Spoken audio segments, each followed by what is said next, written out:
Salam, saudara-saudara kekasih. Salam damai dalam nama Yesus Kristus. Lewat channel baru ini, saya akan lebih banyak berkhutbah dan berbicara tentang kekristenan.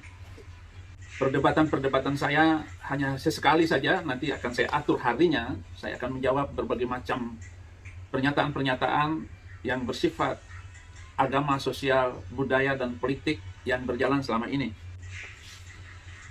Ini adalah siaran tunda untuk disampaikan malam hari ini di Indonesia. Khutbah ini terambil dari Ibrani 11 ayat 32 sampai 40. Judulnya Iman yang Memberi Bukti. Saudara-saudara, apakah lagi yang harus aku sebut?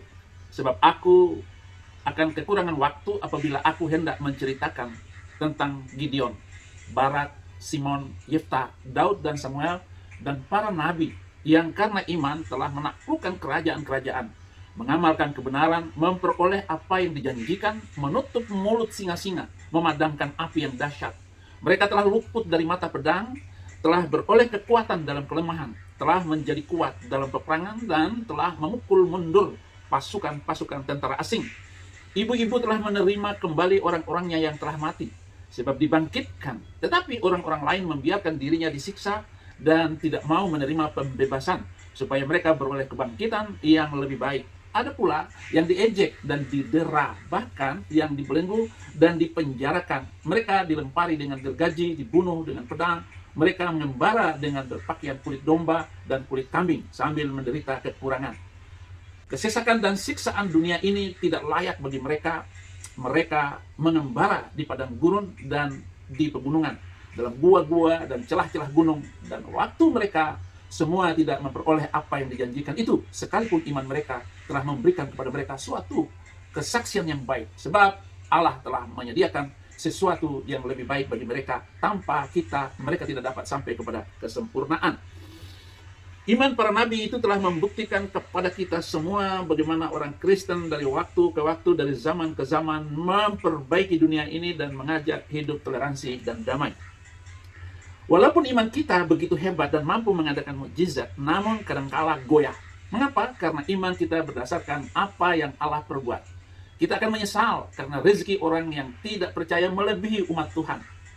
Maleakhi 3 ayat 15. Oleh sebab itu kita ini menyebut berbahagia orang-orang yang gegabah, bukan saja mujur, orang-orang yang berbuat fasik itu, tetapi dengan mencobai Allah pun mereka luput juga. Kadangkala ia mengatakan tidak pada doa kita. Jadi bagaimana? Yakobus 4 ayat 3, atau kamu berdoa juga tetapi kamu tidak menerima apa-apa karena kamu salah berdoa. Sebab yang kamu minta itu hendak kamu habiskan untuk memuaskan hawa nafsumu.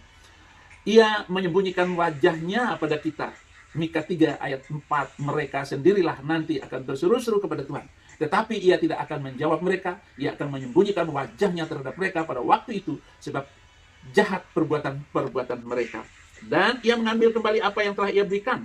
Katanya dengan telanjang aku keluar dari kandung ibuku, dengan telanjang juga aku akan kembali ke dalamnya. Tuhan yang memberi, Tuhan yang mengambil. Terpujilah nama Tuhan. Oh, hebat sekali Ayub. Dalam bacaan firman di atas kita temui para pahlawan iman yang teruji.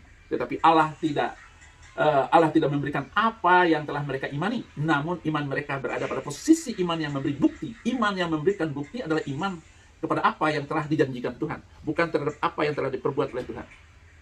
Contoh sekarang nyata, saya tersangkakan karena permintaan saya logis agar Menteri Agama mengoreksi 300 ayat yang menjadi sumber kekacauan bangsa dari Arab sampai hari ini di mana-mana. Lo kok marah-marah? Sekarang lagi viral itu si HMC ya, yang membuat kemaluan, menggambar kemaluan Tuhan Yesus, bahwa kemaluan itu tidak berfungsi, ada salibnya. Enggak ditangkap. Somad yang bilang bahwa di salib ada jin kafir, enggak ditangkap. Padahal dari omongan Somad itulah KC divonis 10 tahun. Bagaimana Pak Polisi? Keadilan macam apa yang kita harapkan? Kata Pak Polisi, karena Somad banyak pengikutnya maka tidak ditangkap. Tidak demikian Pak Polisi, di mana-mana keadilan harus ditegakkan. Haleluya. Oke, mari kita masuk ke dalam pembahasan ayat tadi, bahwa pertama, banyak orang percaya tidak memiliki iman pada Allah, tetapi pada apa yang Allah perbuat. Maka cerita mujizat begini, nabi-nabi begini. Kita nggak percaya kepada hal yang telah diperbuat oleh Allah, tetapi janjinya kepada kita bahwa kita akan diangkat, kita akan diberikan yang terbaik nanti pada masanya. Istri Ayub mengeluh dan goyah imannya karena ia telah hilang janji Allah hanya pada apa yang diperbuat Allah. Ayub 2 ayat 9, maka berkatalah istrinya kepadanya, masih bertekunkah engkau dalam kesalehanmu? Kutukilah Allahmu dan matilah. Wah, ini istri Ayub tidak percaya dengan apa yang akan diperbuat oleh Allah nanti.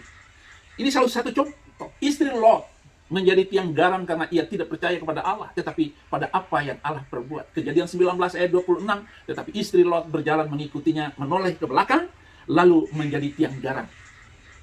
Perhatikan ini saudara-saudara.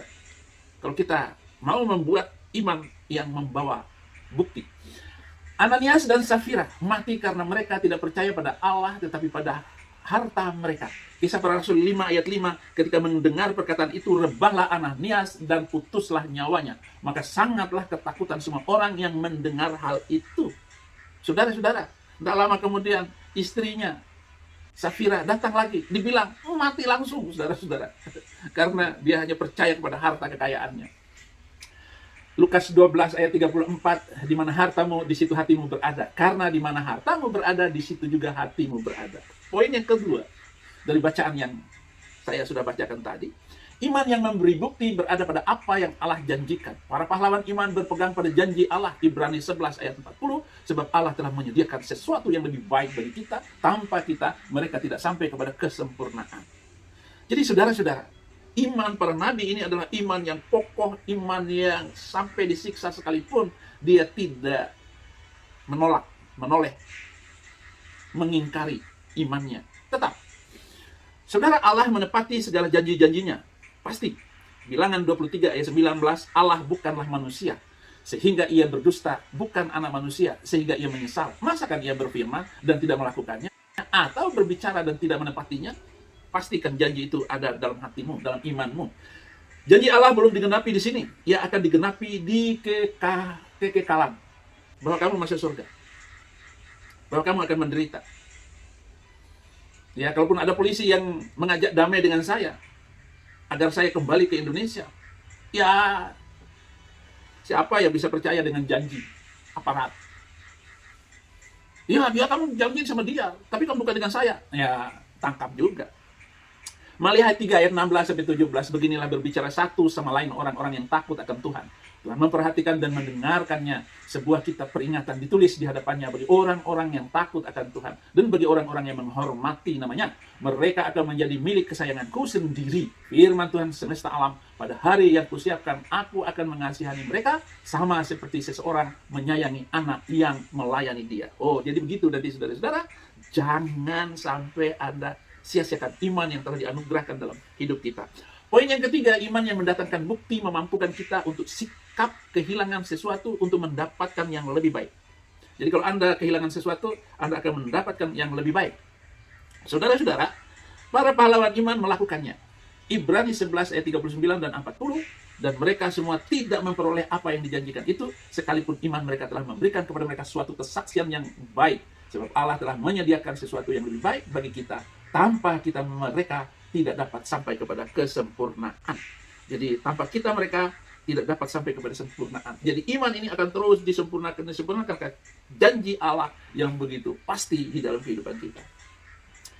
Saudara, selanjutnya adalah hukum alam yang tidak dapat dibantah, bahwa hilang dan dapat kembali berjalan bersama-sama.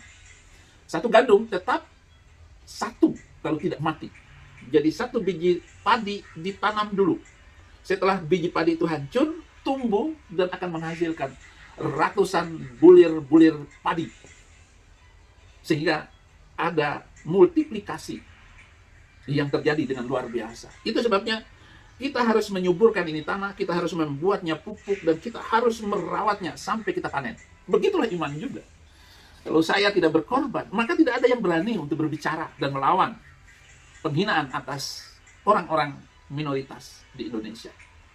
Maka harus ada yang berani melawannya. Jadi tidak ada kebangkitan jika tidak ada kematian. Tidak ada mahkota tanpa salib. Nah, itu maksudnya, Saudara Dusomat. Haleluya. Bapak di surga, terima kasih untuk firman ini. Kami boleh menengadahkan wajah dan hati kami untuk bangga tentang Engkau yang ajaib dan luar biasa itu. Hamba terus akan berbicara tentang kebenaran firman ini dan berikan hikmat hamba-Mu untuk terus mengupas ayat-ayat, menyusun khutbah-khutbah baru dan menyusun kalimat-kalimat yang baru bagi penginjilan di Indonesia. Inilah waktunya kita memindahkan jiwa-jiwa yang mau binasa kepada kebenaran dan kepada Kristus. Tiada hari tanpa menginjil, tiada hari tanpa bersaksi. Dan Bapa, mampukan kami untuk menjadi pelaku-pelaku firman-Mu. Haleluya. Amin. Terima kasih saudara-saudara.